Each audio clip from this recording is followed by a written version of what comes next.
Tiền play nghi ka ôm ka way nghi đây ban long học bố ka way ka xem lang bron ta mu try nong sharai ka way ka yin ka way ka lenti u day you try jong nghi ngin long ka way ngin yen ya ublay ngin dop saki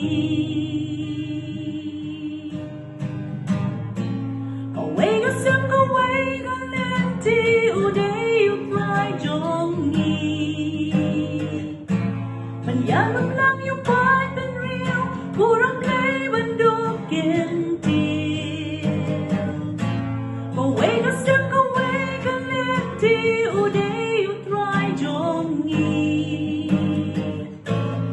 Yalam lang yung part and real purong play bandok gentil